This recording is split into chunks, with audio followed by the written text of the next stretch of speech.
যেভাবে বাবা-মা হত্যার প্রতিশোধ নিয়েছি, সেইভাবেই আমার উপর হওয়া অন্যায়ের প্রতিশোধ নিব। আমি আসছি। শেখ হাসিনা। ছাত্র জনতার রোষানলে গত ৫ অগস্ট দেশ ছেড়ে পালিয়ে ভারতে আশ্রয় নেন শেখ হাসিনা। সেই থেকে গত ৮ মাস সেখানে অবস্থান করছেন। তবে এর মধ্যে অন্য দেশে পাড়ি দেওয়ার অনেক চেষ্টা করেছেন, কিন্তু তাকে কোনো দেশই আশ্রয় দিতে রাজি হননি, বরং সবাই মুখ ফিরিয়ে নিয়েছেন।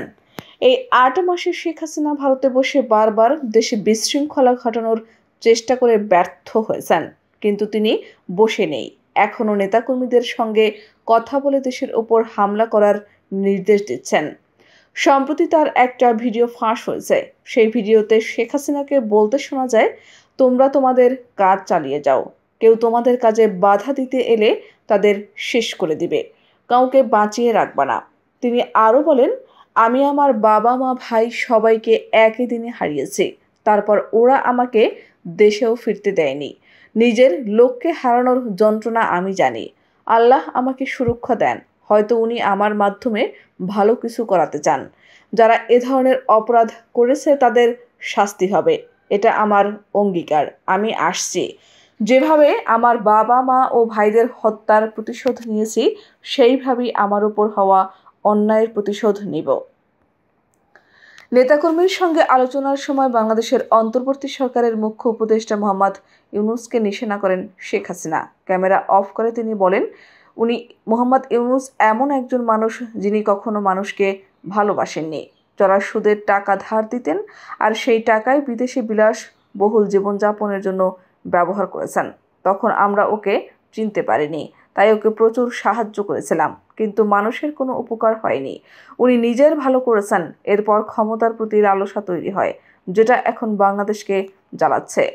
বাংলাদেশকে একসময় উন্নয়নের মডেল হিসেবে দেখা হতো বলে মন্তব্য করেন তিনি, কিন্তু তার মতে দেশ এখন ধ্বংসের দিকে যাচ্ছে। তার কথায়, আমাদের নেতাকর্মীদের এমনভাবে খুন করা হচ্ছে যা বর্ণনা করা যাবে না। আওয়ামী লীগ, পুলিশ, সাংবাদিক, শিল্পী প্রত্যেককে টার্গেট করা হচ্ছে। ধর্ষণ, খুন, ডাকাতি কিছু রিপোর্ট করা যাচ্ছে না। যদি তা রিপোর্ট করা হয় তাহলে টিভি চ্যানেল ও খবর কাগজকে টার্গেট করা হবে। তিনি বলেন, একটা কারণে আল্লাহ আমাকে বাঁচিয়ে রাখছেন এবং সেই দিন আসবে যখন আওয়ামী লীগের সমর্থকদের উপর আক্রমণকারীদের বিচার হবে। সোশ্যাল মিডিয়ায় দলীয় নেতাদের পরিবারের সদস্যদের সঙ্গে কথা বলার সময় এমনই মন্তব্য করলেন বাংলাদেশের প্রাক্তন প্রধানমন্ত্রী শেখ হাসিনা। আলাপচারিতার সময় নিহত আওয়ামী লীগ কর্মী ও নেতাদের পরিবারের সদস্যরা তাদের উপর হওয়া নৃশংসতার কথা বর্ণনা করেন। তার উত্তরে হাসিনা বলেন, এরা মানুষ নয়, এদের বিচার হবে। আল্লাহ এটা সহ্য করবেন না।